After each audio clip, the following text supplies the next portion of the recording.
さんね。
1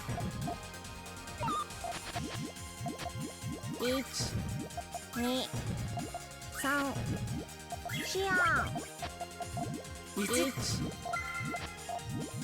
1 2勇者は負けない。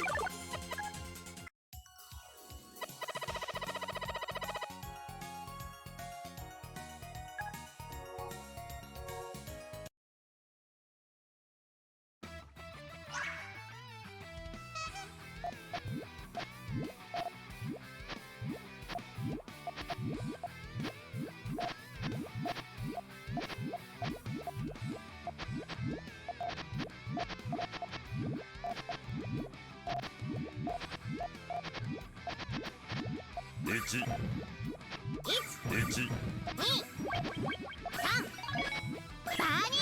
うが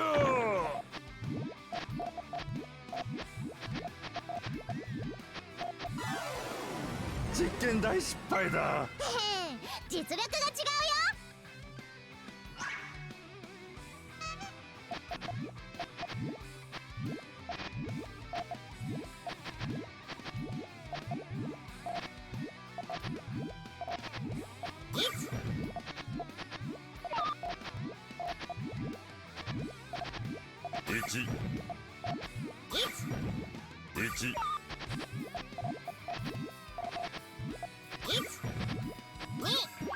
問題発生。1、2、3、4、5、6、7、8。愛してる。お手紙ちょうだい。1、2。実験大成功。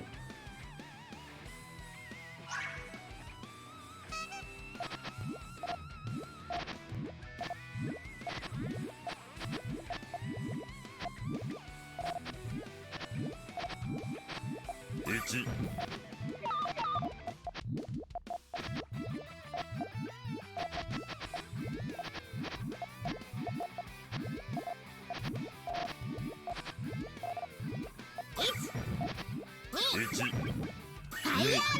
うが実験大失敗だ。実力が違うよ。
大勝利。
仕方ないね。さあ助けるか。愛し合いましょう。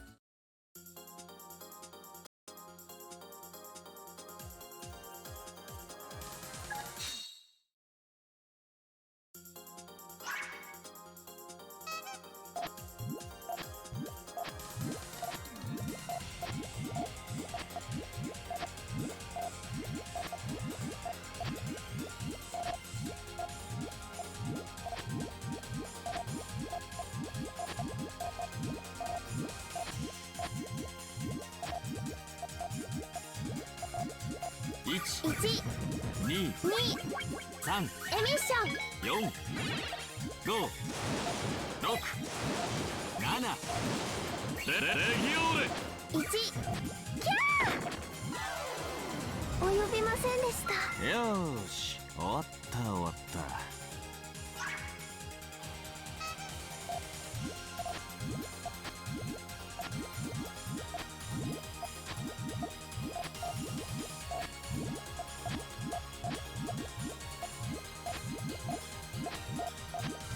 1、2、3、4。面倒な相手だな。2、3、4、5。オールイズラブ。フレイムハート。面倒だな。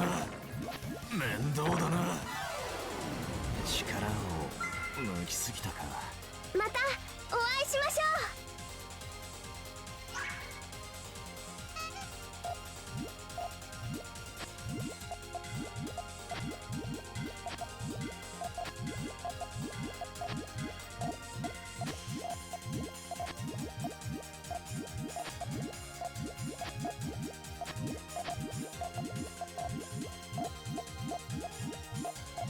1、2、3、エミッション。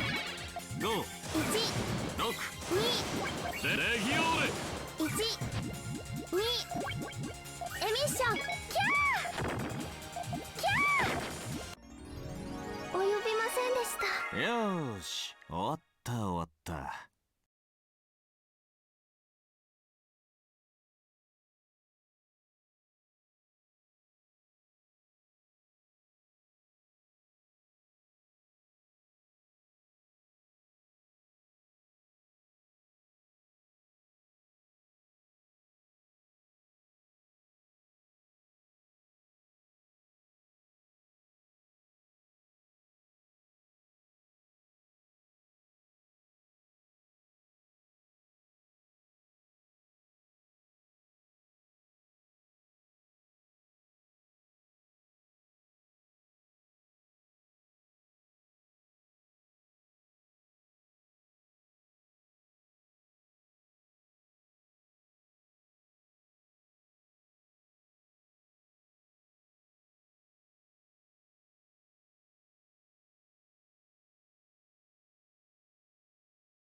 1、2、1、 3。 2。これをくらえな。オールイズラブ。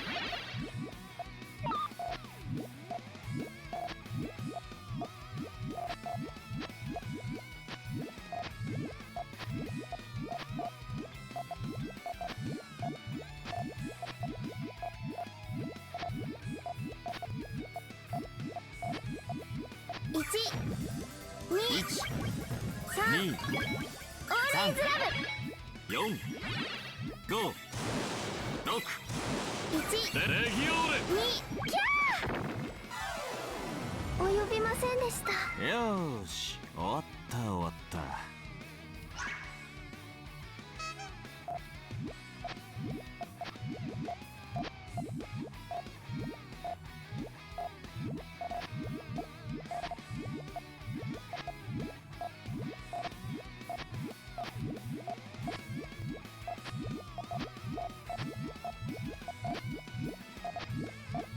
1、2、 1、 3、 2、 4、 3、 5、 4。 6。スターレギオーレ。し、終わった終わった。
いいだろう。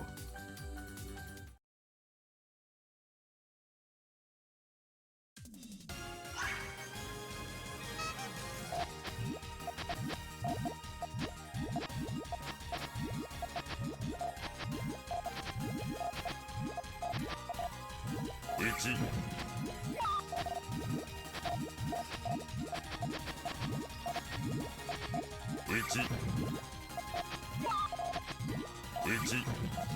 1、2、ディザスター。運動。1、1、1、1、2、1、1、1、1、2、 1、 I love you。 1、 1、1、2、 1、いつ1、2、いつこれは夢だ。実験大成功。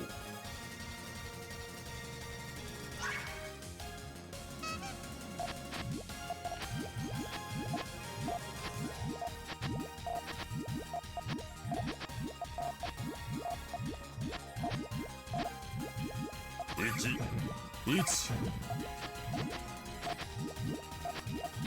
1、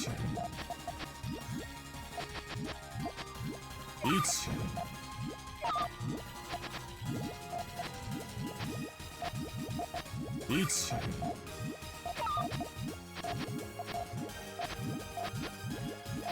1、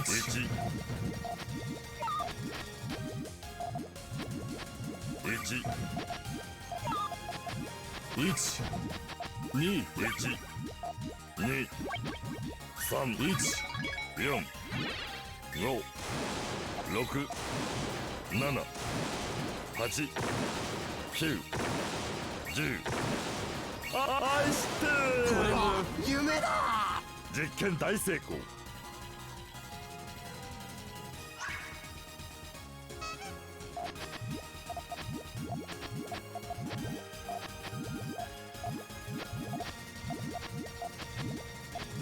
1、12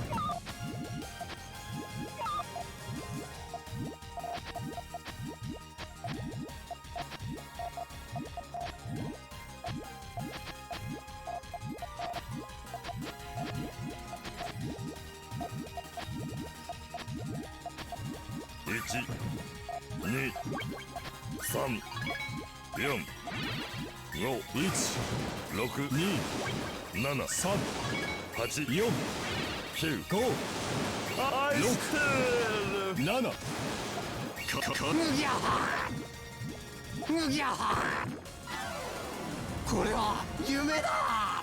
実験大成功。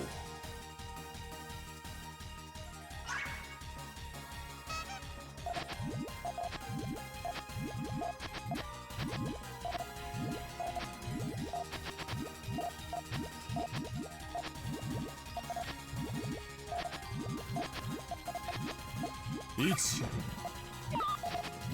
1 2 3さらへよ。1 2 3 4せいぜい楽しむ6カタクリズム1 2 3 1 4 5 1謎が解けた。むぎゃは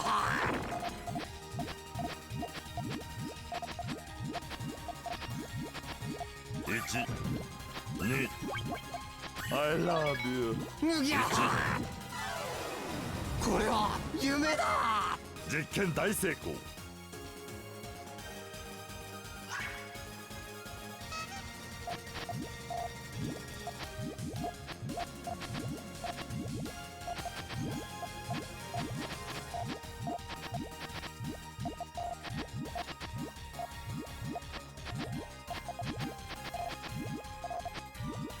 1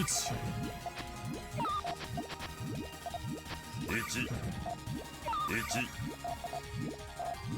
1 1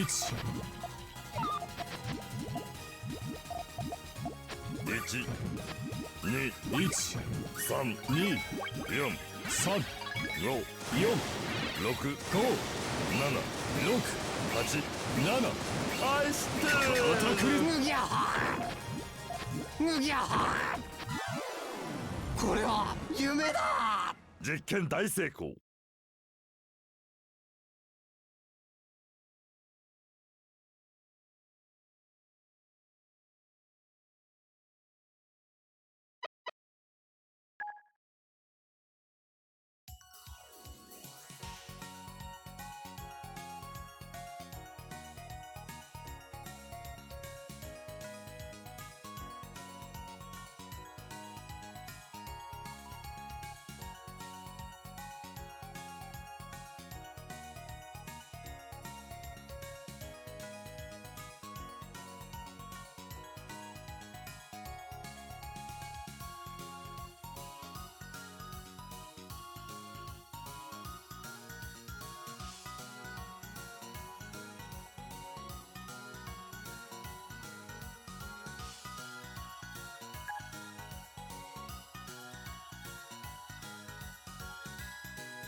お相手いたします。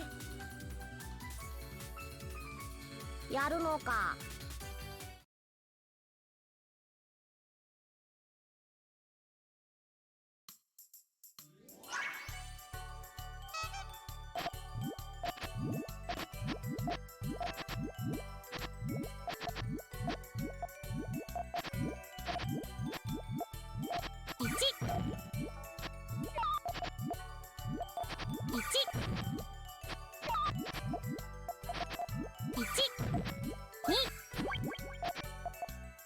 大変だ。あれ完璧です。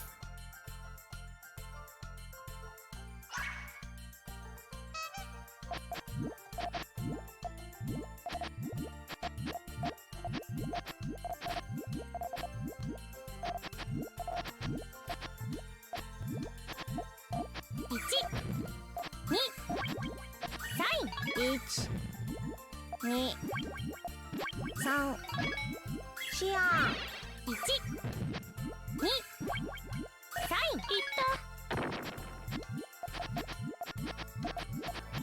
1、2、3、4。シレスティアル。出直してきます。勝ったのか。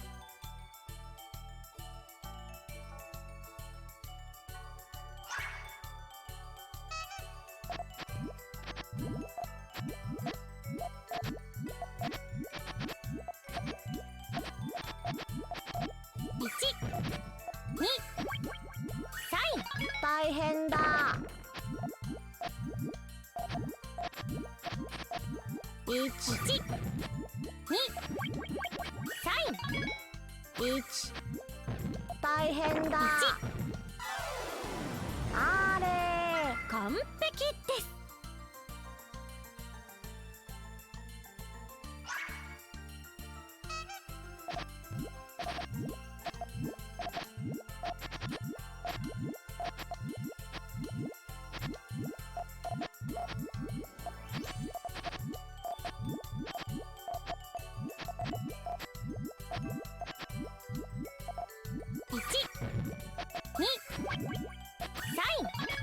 1、2、セレスト。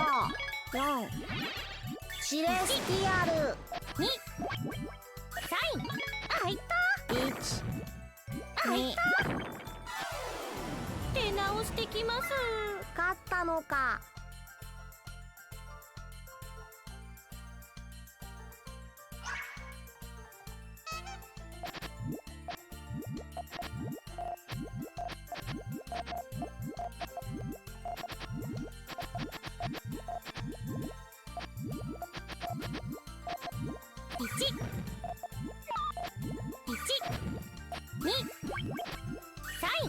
大変だ。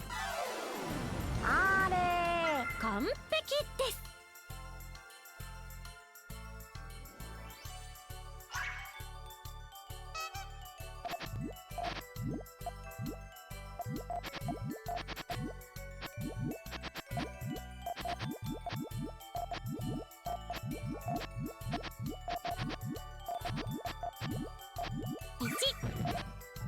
1、サイン。2、セレスト。4、シレスティアル。1、あ、いった。あ、いった。出直してきます。勝ったのか。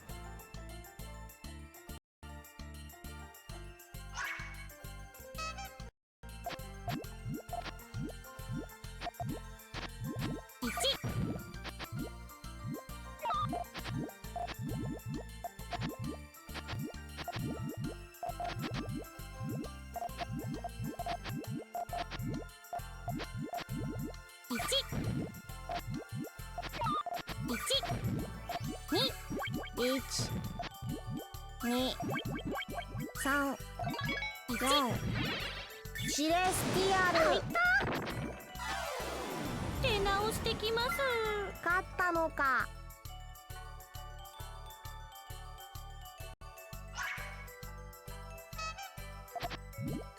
1、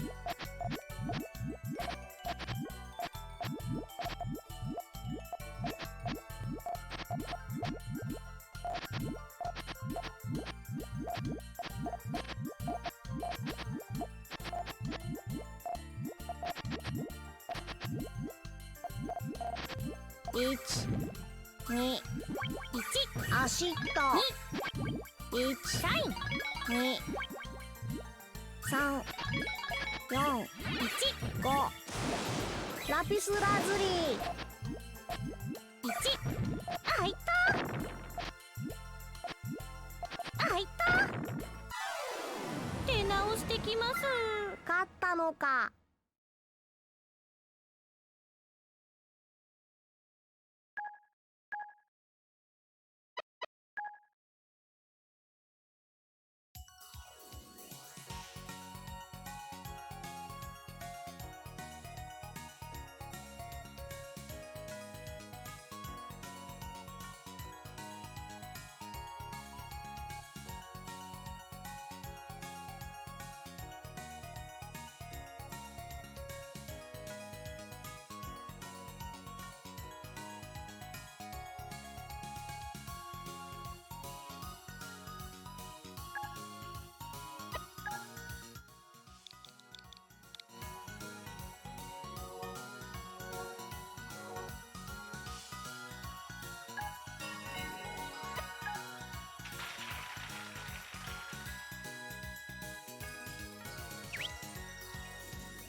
行きます。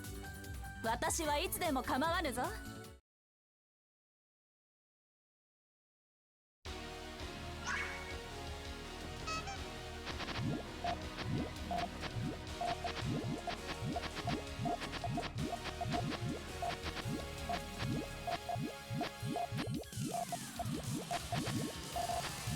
1、2、王者の剣。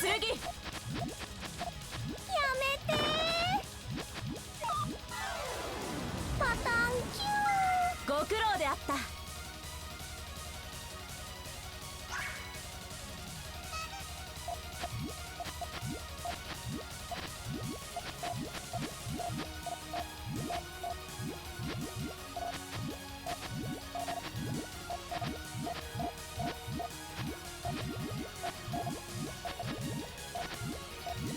1、2、1、2、ファイヤー。1、2、1、1、1、1。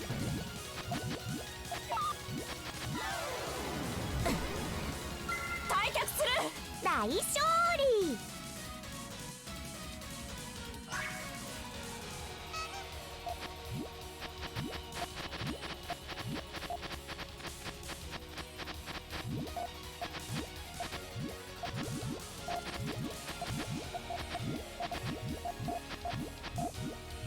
1、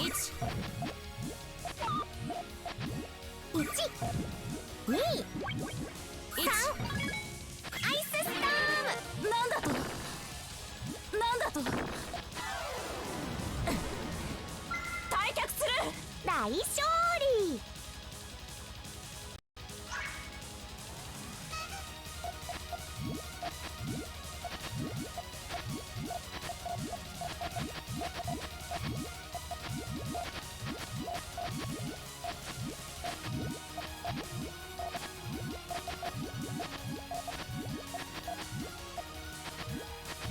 1、2、 1、王者の剣。2、3。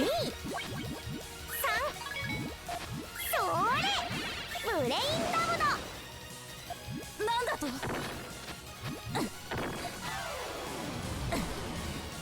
退却する。大勝利。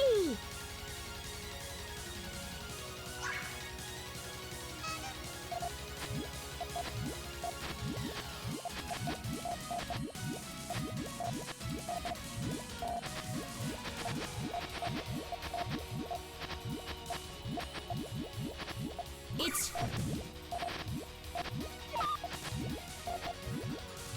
1、2、1、3、 2、 4、 3、ホーリーロード。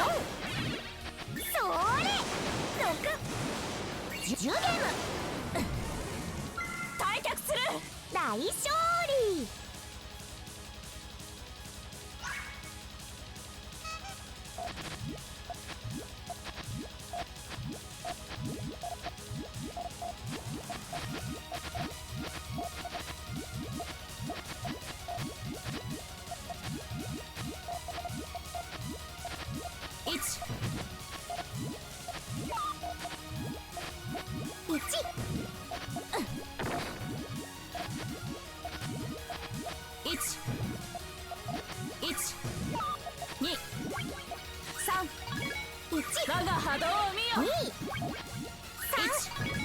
4、それ6、7、10ゲーム。2、3、4、5、6、7、防御陣形。1、2、1、1、1、2、2、1、2、1。パターン9。ご苦労であった。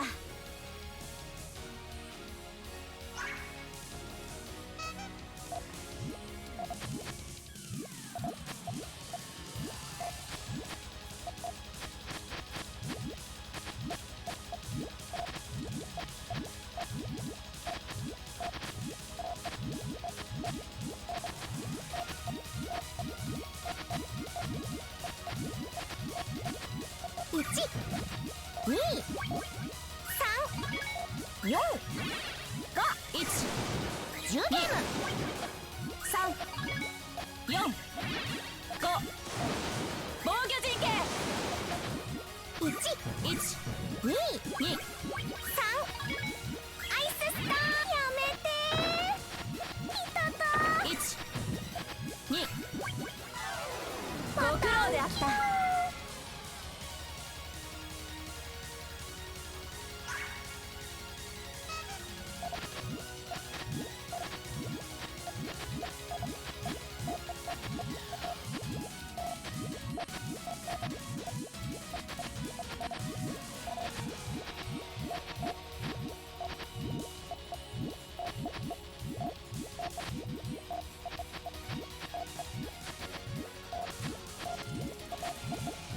1、2、3、4、5、6、7。アークレイジ。やめてー。パターン9。ご苦労であった。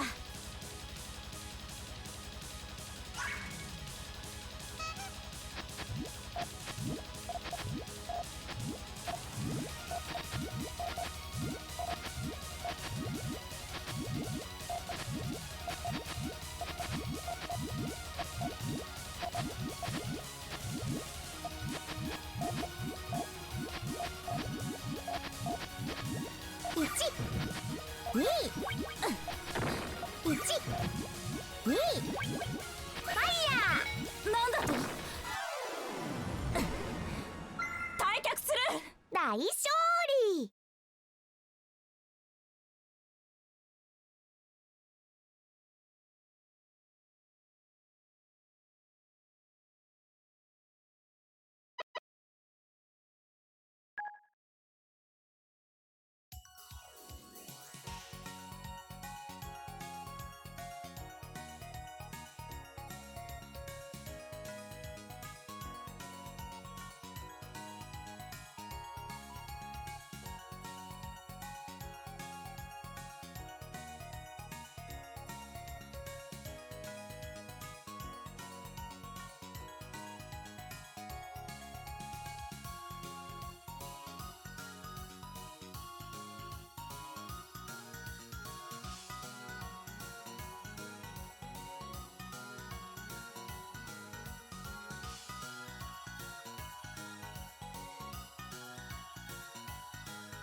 やるのか。お前が欲しい。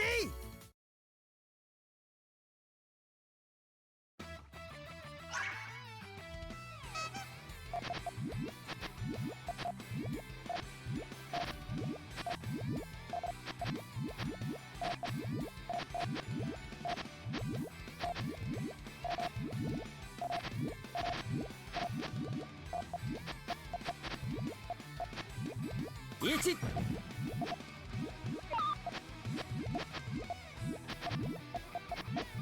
1、2、1、2、1、3、4、 1、 5、 2、 6、 3、 7、 4、 8、 5、 9、 6、ハイドレンジア。 8。 1、あれいやーのこしたくな、こしたくな。この俺が勝ったのか。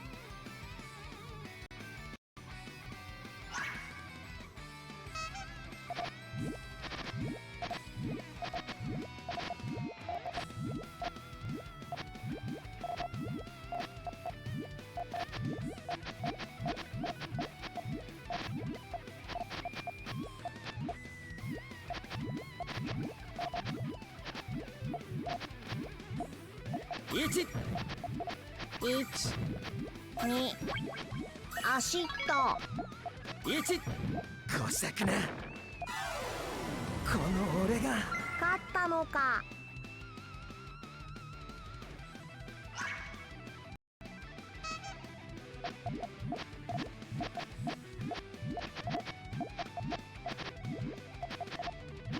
1、2、 1、2、1、1、1、 1、2、 1、 3、サンダーストーム。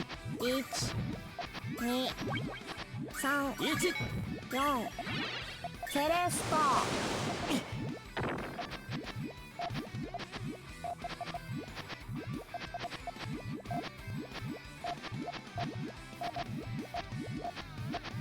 1、2、1、1、 1、 2、 2、 3、闇の力よ。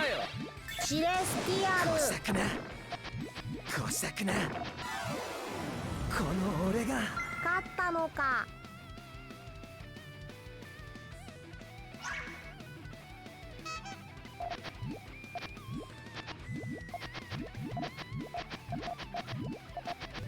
1、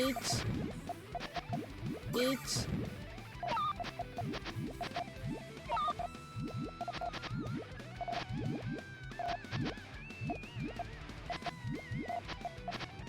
1、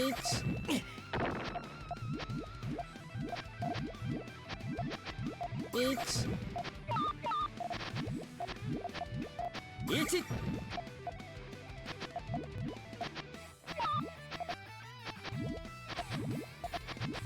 1、2、闇の力よ。 1、 1、 2、大変だ。 1、 1、 1、 1、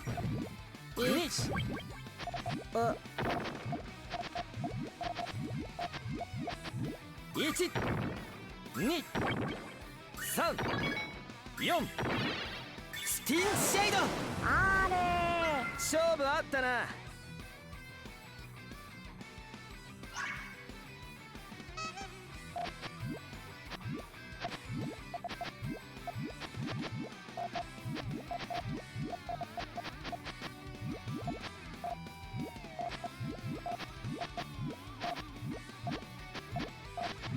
1、2、アシット。こしたくな。この俺が勝ったのか。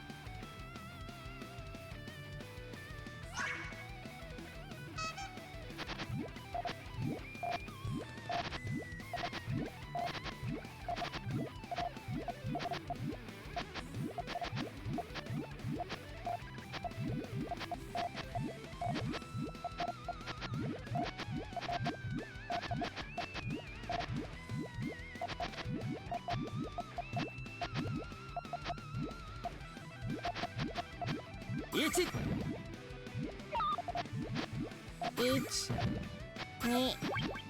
アシットこさくな1 1 1 1 1 2 3 1 4 5 1 6 7闇の力よ。ラピスラズリこさくなこの俺が勝ったのか。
やるのか。 Yo, you know what time it is? It's time for top 4, which means I don't have to pay attention to Discord or the bracket anymore, which means I can commentate. Got ourselves winners finals right now. First to 8, Omegagon versus Kupari. I believe this might actually be Kupari's first time in winners finals. 1 2 Usually he doesn't quite make it. Usually gets to like winner semis, I believe, before somebody finally knocks him out. Not this week though. 1 2 Managed to clutch it out against 4 Chaotic 5-2. 6 7 I think in that match Chaotic usually beat him, so Kupari really put in some work there.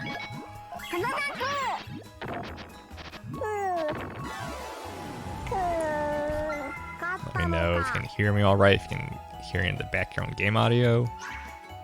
All clear start. 1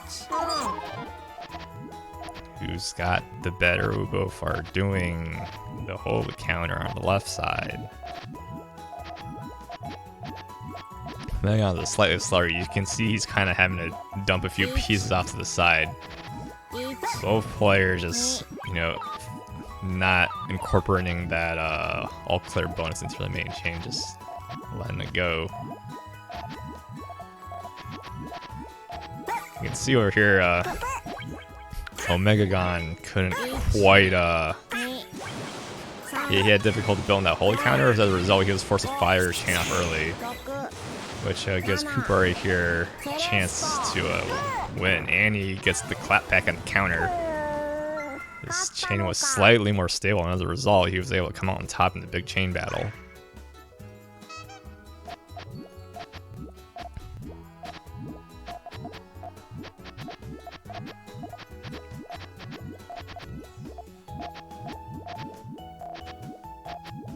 So yeah, Kupari's actually building a little differently than he usually does. It kind of seems like.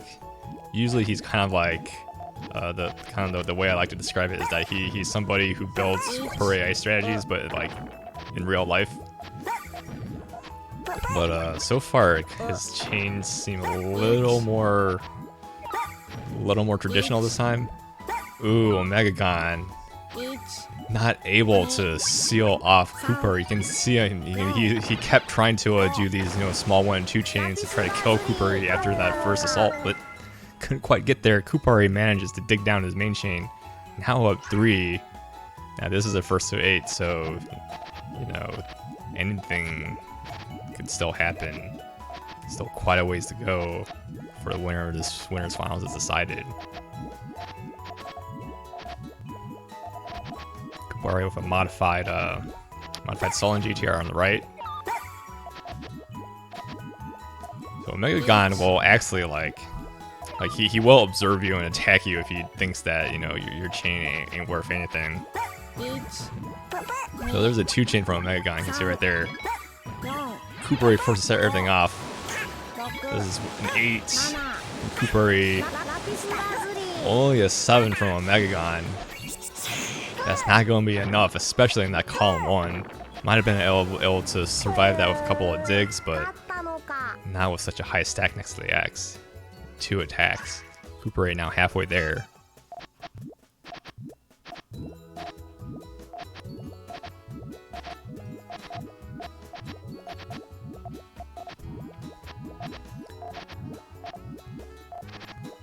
So Kupari's second half of his base doesn't quite work. He's just gonna rush chain over here.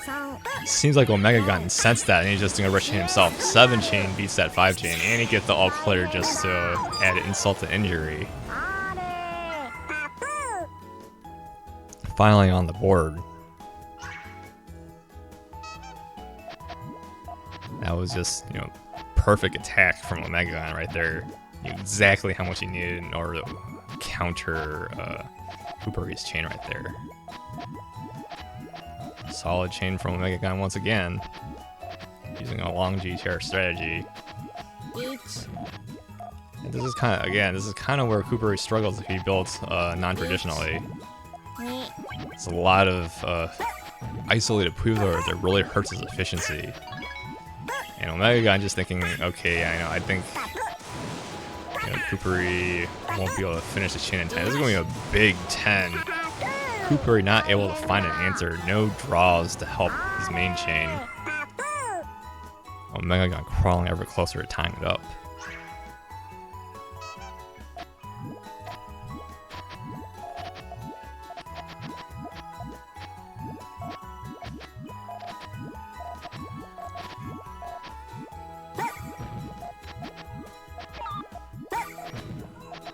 Big 2 chain here. Look at that. 2 rows. And it looks like Cooper is able to dig down somewhat. Not all the way, though. This will counter, and Omegagon actually has no answer for that. This is going to be a 2 chain. Omegagon takes damage, and Kupari tries to rush him immediately with this big 4 chain. This is going to be huge for him. Ooh. And Kupari takes another one.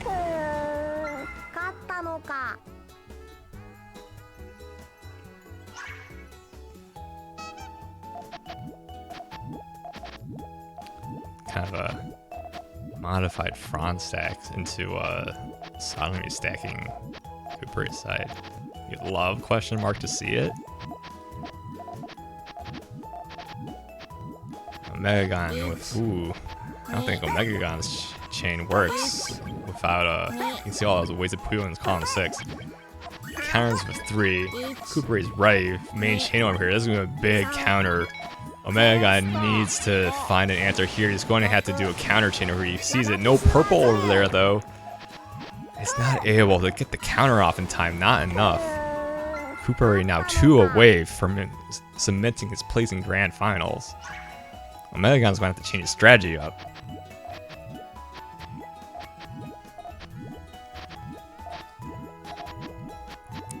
Match update and losers.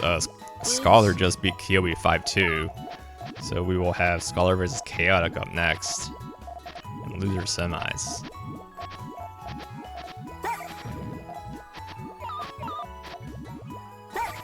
Small Thorn from Megan. Ooh, and a follow-up right there. All those splits from a Kupari. This is stopping him from trying to build an answer in time.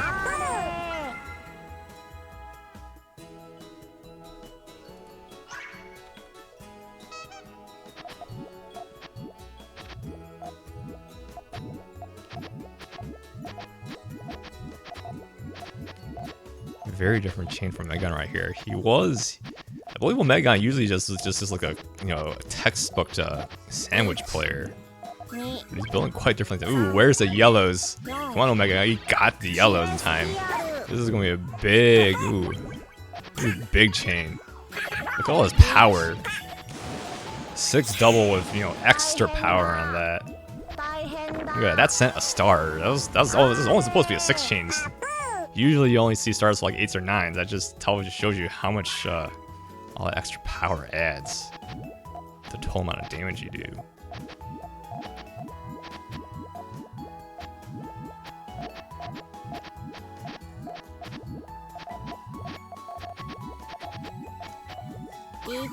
Question here is, what's Kupari's base going to be? Turn left, looks like a submarine stack. That yellow is a little misplaced unless he puts another yellow in column 4. That's what he's digging for right there. That's going to finish off Kupari's tail. Megagon. I don't know if Megagon can actually read Kupari's chains.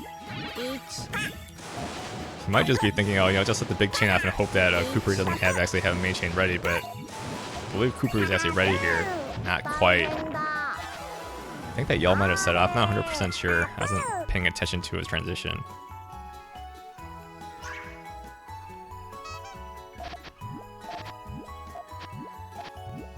Here's that elf shape on Megagon's side.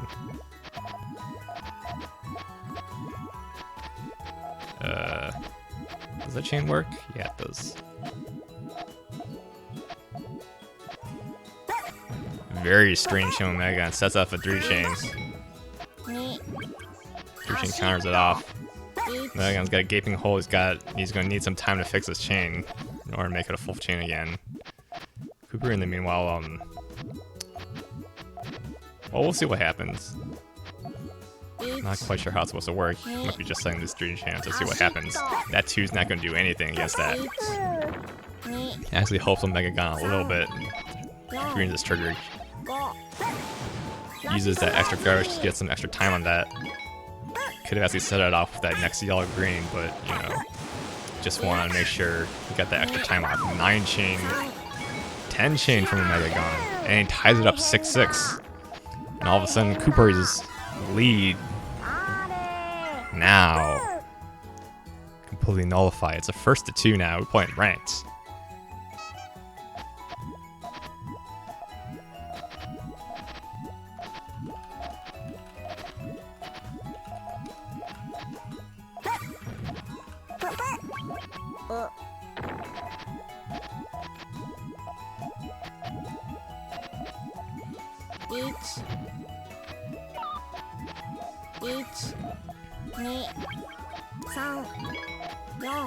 Careful play over here. Big 7 double from Kupari. But this is not enough. Another long chain from Megagon. Kind of Kupari's weakness with his non-traditional chains over here.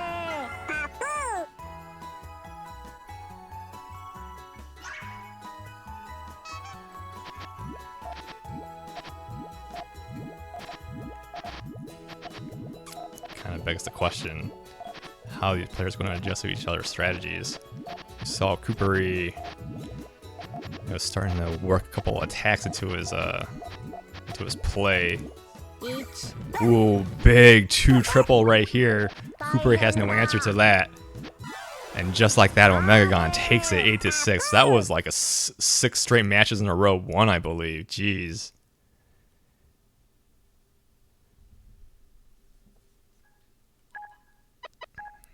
Megagon clutching it out.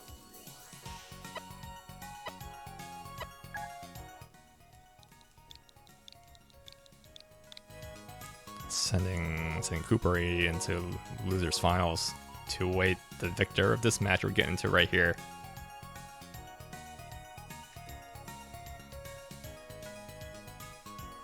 Chaotic versus Scholar. And Chaotic, of course, you know, one of the frequent players at Friday Night Puyo here, consistently placing very high in the bracket. Scholar, I believe he doesn't usually play in Friday Night Puyo Puyo, but he plays in like I think like Puyo Tet World, you know, Moose's tournaments, and maybe Puyo Training Grounds. I'm not 100% on about that, but you know he's no slouch either. Even though it's his first showing, you know he's showing just how solid he is at this game.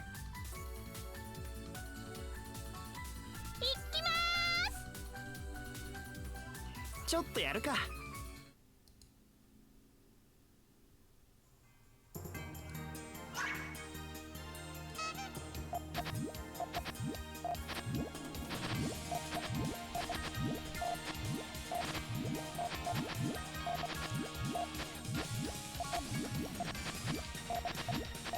So I've noticed Scholar sometimes will stall like that.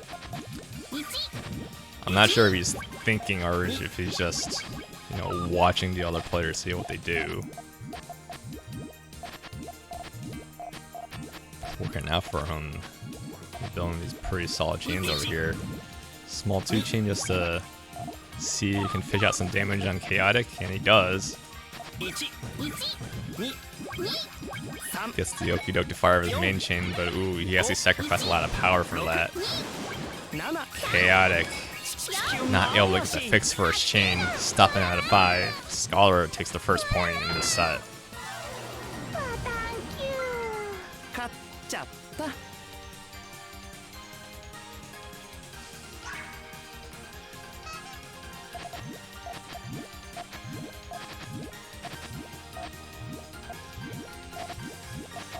Ooh, possible misride right there by Chaotic. He's got to watch out for those reds over there. That's going to cut if he's not careful.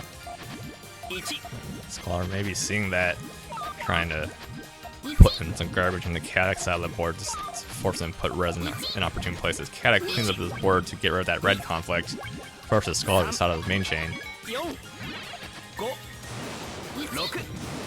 And Chaotic just kind of sighs and says, okay, whatever, I'll send this for double even though I know it won't counter. Scholar up 2-0. This is still just a first to 5, by the way, so Scholar only needs to win 3 more.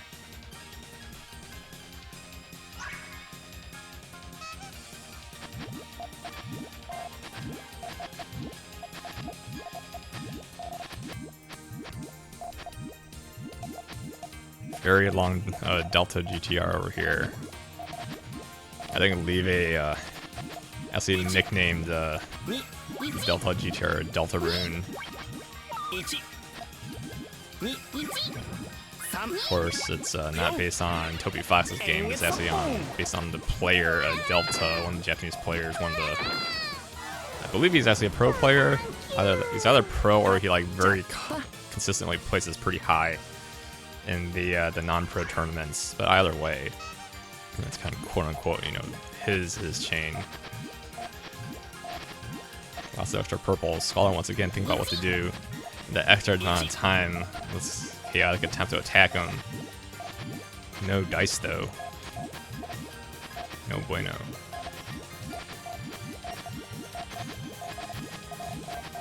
Big burst of speed from Scholar this time. It's gonna be a 7.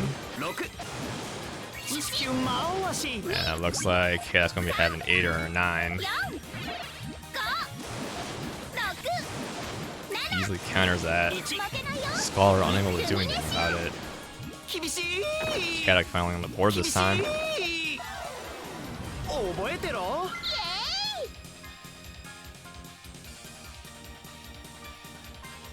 Yeah, I don't know. It's like kind of looked like Scholar. Ooh, here's all clear. Gotta love it. Kind of seemed like he wanted to do like a Hellfire, but didn't quite put the place in the right place. Slight amount of power in Chaotic, sends 2 garbage over on Scholar's side. That's ooh, he's got a real messy board, so let's see how he deals with this.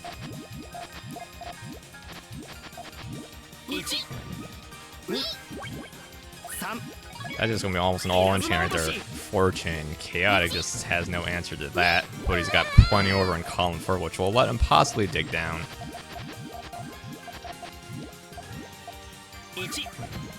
Plenty of opportunities to do so. There's a lot of damage. 3 double. That's ooh, just about counters that. Scholar playing with fire here, putting a lot of extra sauce on that third column. Tries to clear it off almost immediately. Doesn't want to take any chances.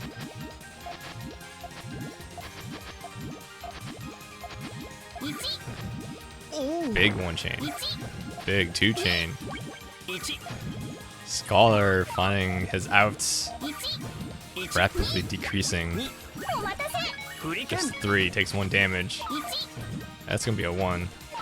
Scholar maybe is slightly running out of gas, trying to figure out how he needs to take the advantage over here as margin time slowly approaches. Yeah, taking real bad damage over here. This is dangerous for him, especially the Scholar's spot. Get another chain load up here. Where's the blue?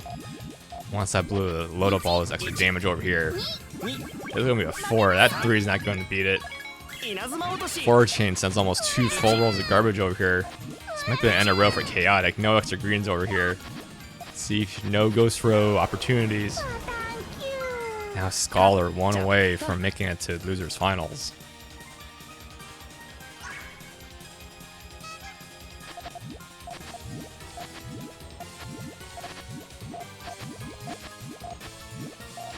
What's going on this time? Textbook GTR base from both players. Kinda looks like Chaotic might have just a little bit more extra potential on his base, but ooh, that yellow dependency on the chain is not helping him. Oh, he got that magic yellow. That, jeez, I don't know about that. That's real suspicious. That lag piece saved Chaotic's butt right there.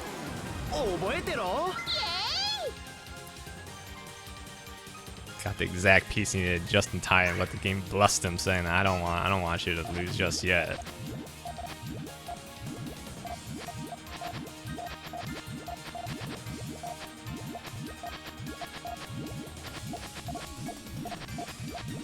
Both players building similar bases, both needing a lot of green over there. There's 1 green. Kaz kind of forced to build real high on column 2 because he's waiting on the green Puyos. Looking maybe setting off a Hellfire setup right here. Possibly. He's thinking about it. He's setting off. Ooh. I don't know if Scholar's prepared for that. You could kind of see him like roping along a little bit. If Scholar maybe, sorry, that was Chaotic. If Scholar maybe waited a little bit more on the Hellfire, he might be able to catch Chaotic. But instead, he gets some way there. Oh, that's not good. Stealing out Chaos column 1, that's going to be no more potential chain. And with just, sputter, Chaotic takes a fairly commanding win over Chaotic, 5-2. Now we make our way to losers finals. Another 1st to 8. Scholar versus Coopery.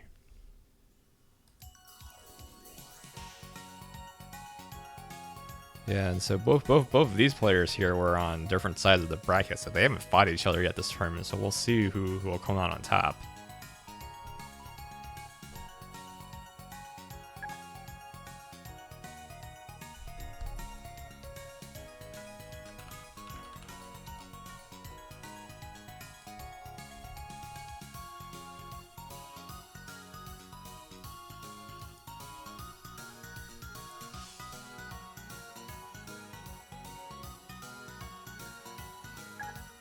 Waiting on somebody to make the room, and we'll be on our way.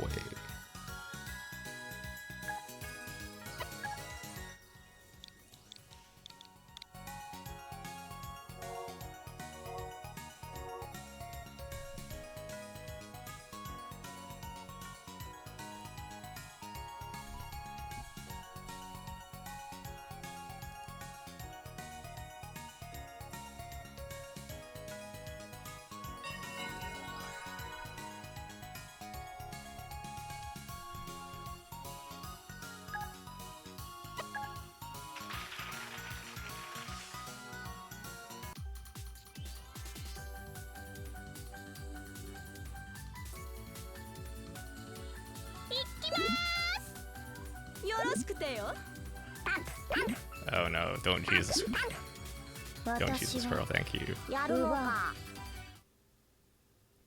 Imagine if Cooper had managed to had selected Sig at first, we would have gotten a squirrel match, and that we just can't have that happen.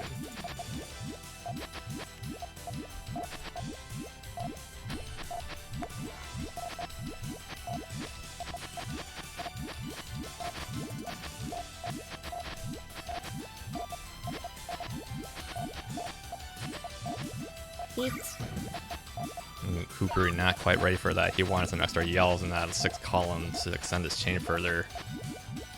Trying to get cute. This is going to be a big 2-double here. Scholar not ready for that at all. Cooper first on the board here. Not quite dead, but there's no room to put any extra Puyos down. 奪えなかったか。勝ったのか。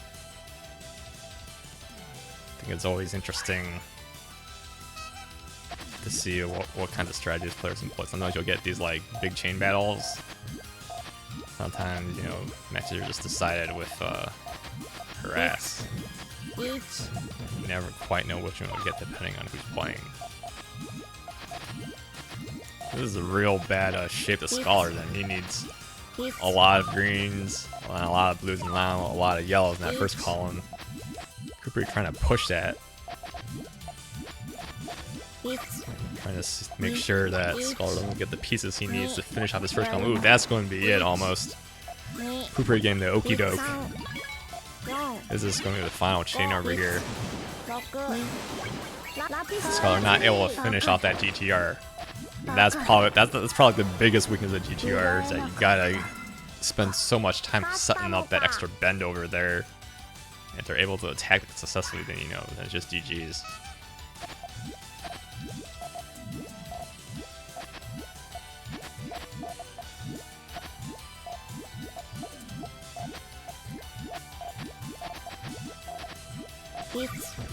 One chain 3 garbage.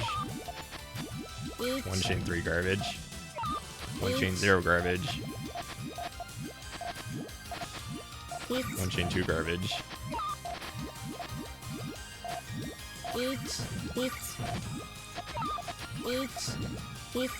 Scholar just trying to claim his board, making sure that Cooper doesn't get any decisive hits in.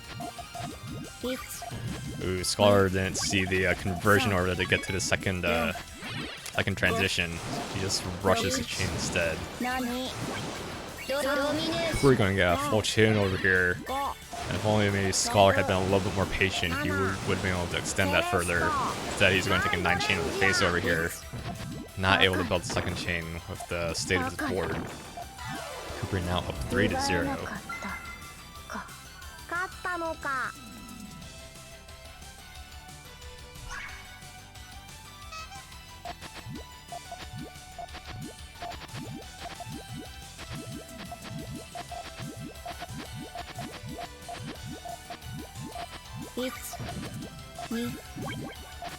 2-chain attack.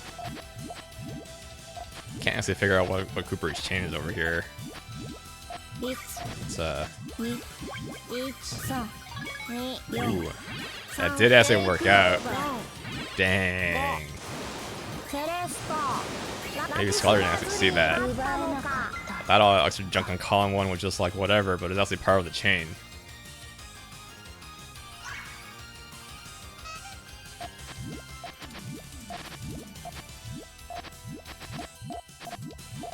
Got ourselves a little bit of sandwich.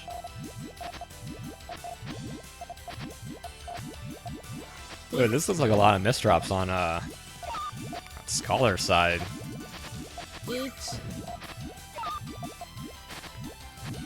Kind of letting Cooper do whatever he wants on his side of the board. 3 chain from Scholar. Cooper actually had no chain to defend against that. 3、4、5ドミネーションすべてを取り込む。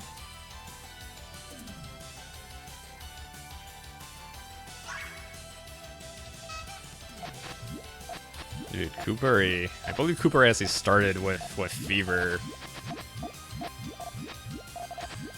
I think he was playing like PPT on the stream at one time or another, but I don't think it's his like main game. But I'm not 100% on that. 2、1、3、2、 Scholar forces to defend his main chain. Only a 4 from Kupuri though. This is going to full counter and then some. 6、1、ドミネーション大変だ。 Scholar keeping it close. あれすべてを取り込む。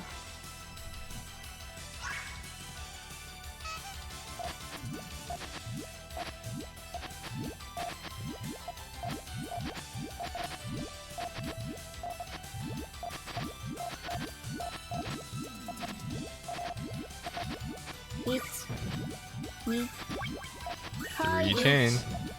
2、 Ooh, that sucks. 大変だ。 Kupuri defended, didn't have his chain ready in time. すべてを Scholar only 1 behind Kupuri now. I think this is the closest spread in the entire set.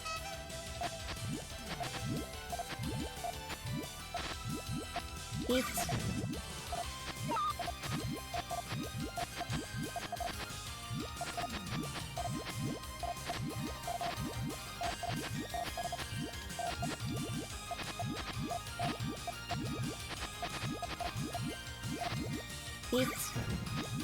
Big 2 chain right here. 2、バカな。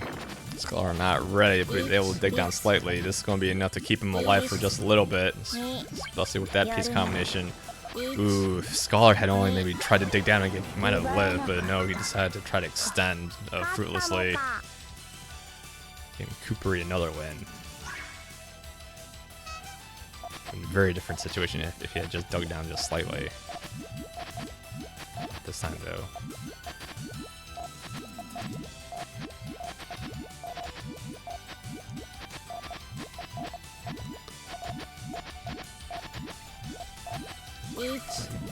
One chain. Scholar already having most of his field on the second floor ready. Says, you know what, I'm just gonna look at that 1 chain and set up my full chain over here. 6 double into a 7. It's gonna be a lot of damage. I don't think Kupuri has his chain ready. And you're just gonna eat all that damage. あれすべてを Face. 取り込む。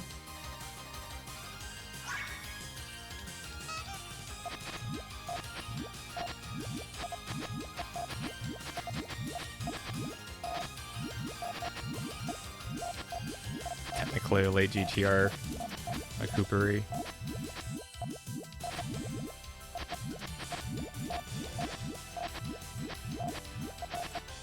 There's 2 very different board states by both players. Scholar tears apart his train to try to kill Kupuri, but that's not going to be enough. Kupuri, this isn't... yeah, that is his main chain over here. 7、Bad read by Scholar. ハイドレンジャー。 And you could sneak another one past Kupuri, but 奪えなかっ he has た full chain ready. か。勝ったのか。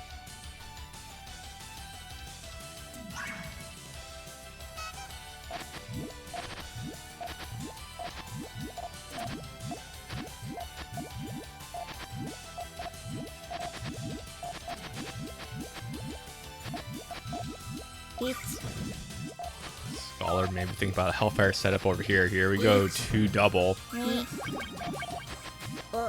Kupuri not really ready for that. And he put his chain in a way that he needed a lot of extra blues. 4、 Manages to save the scene just a little. Is this going to be enough for all this second chain that Scholar had? Oh yeah, 7 chain counter. バカな。 And Kupuri now on the verge of making it back into the grand final. Just needs 1 more win. What can Scholar do? Scholar needs 4 more.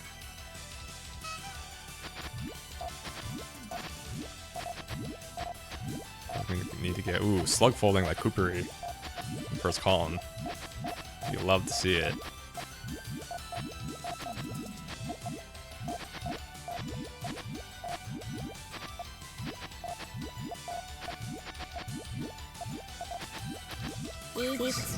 And Kupuri says, you know what, I'm just gonna take him, just gonna take everything over here. I don't think your chain's working. Ooh, yeah. Bad cut by a Scholar over here. Scholar's just gonna set everything up, but I don't think this is gonna counter. That's a moon. That's like a 10 or 11 chain by Kupuri. This is gonna be a 7. It's not enough to counter 2 full rocks. And then some Cooper making sure that Scholar stays dead. He punches his ticket back into Grand Finals. 勝ったのか。 We'll see if Cooper can change fate against Omegagon once again.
Both players already did that first to 8 just a little while ago.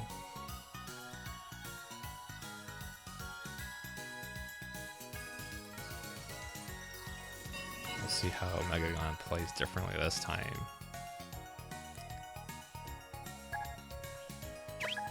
Already got a taste of Cooperi's non-traditional Chang style. We saw a lot of that in Winners Finals, where Omegagon, kind of seemed like he maybe misread Cooperi's chains, or wasn't able to figure out quite how big the Bower was going to be. That was kind of Cooperi's main advantage. So he played a little more carefully, try to make sure that he's got the right calculations in his head.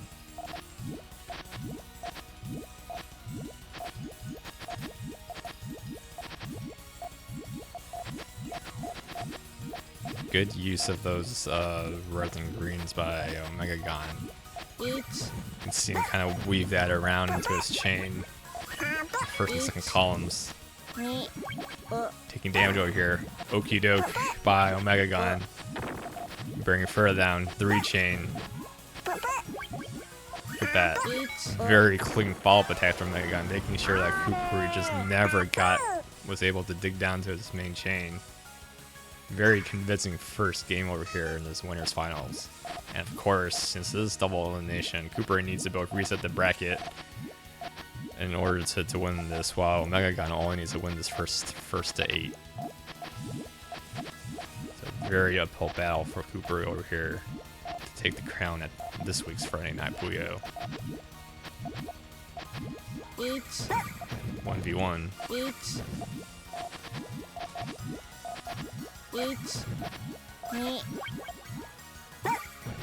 That's kind of funny. Omegagon actually had a pretty decent Hellfire set over here, but he sets up. Ooh, look at all that power on that. Just a 7 chain already sending the moon.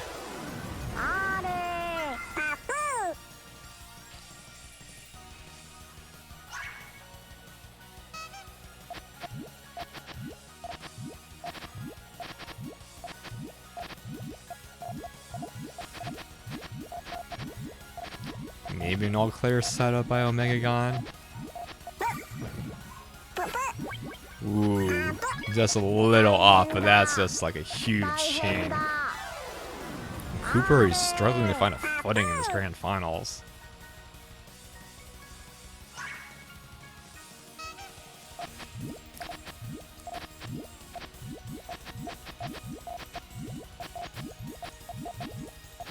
Again, look at how Kirby split those greens up.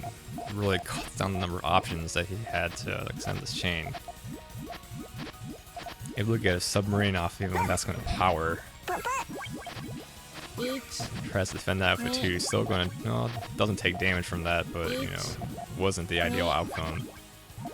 And Kupari maybe tried to send an attack, but he actually just cut off his the back side of his chain. So Megagon is just going to do a pure 9 chain all in. Kupari unable to come up with an answer. You could see him trying to build to extend, but couldn't, you know, get things figured out. Megagon already halfway to winning this week's tournament. Kupari not on the board yet.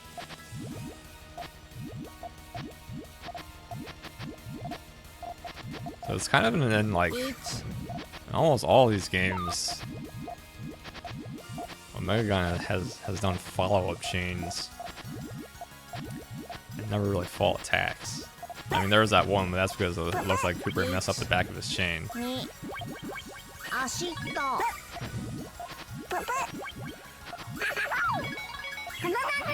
I think Megagon won, but that wasn't his intended chain.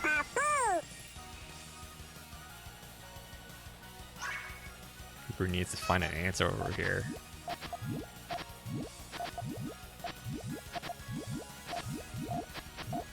What's it gonna be?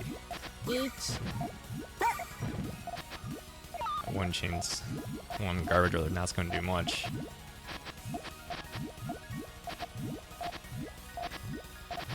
Oh, you know what I should do is I need to get this title card for Friday Night Puyo. セレスト4 5 6 ラピスラズリ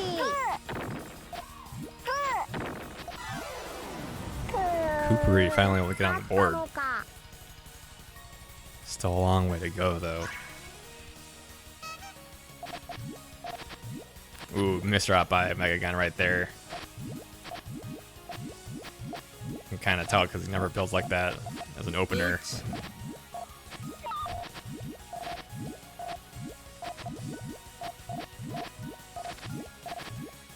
He'll come back though. He fixes the chain, even though those blues might be an issue.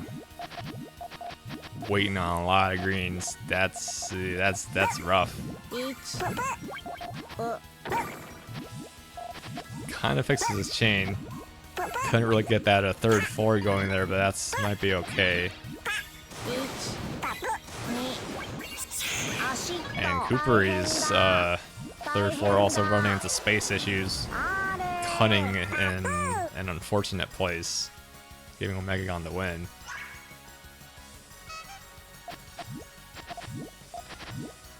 What the hell? Who does that as an opener?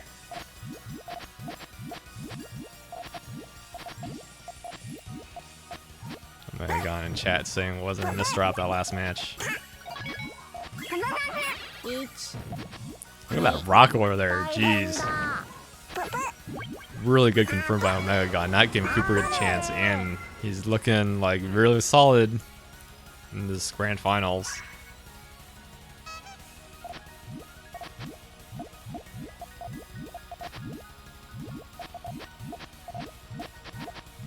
Two chain. Trying to put pressure on Kupari's reds over there in the second column. I think that was a trigger for the chain.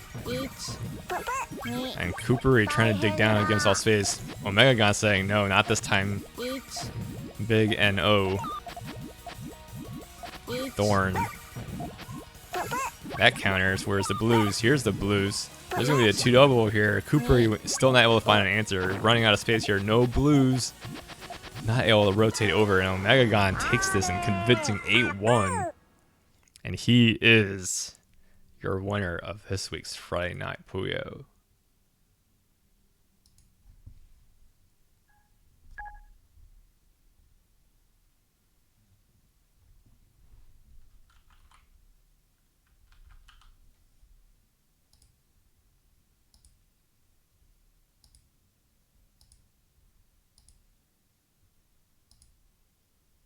And oh, I don't have this studio mode. That's okay. We're gonna do this live.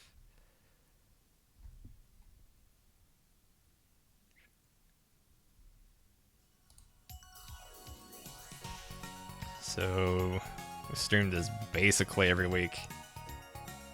You know, maybe not quite every week, but usually. And so yeah, we run this in the English Puyo community Discord at discord.io.puyo. Somehow not able to get an official Discord URL. I don't know what the requirements are for partner anymore, but you know, whatever. Usually streamed by Kyobi, except, you know, I think he works Level Up Live Productions, so he's not always available.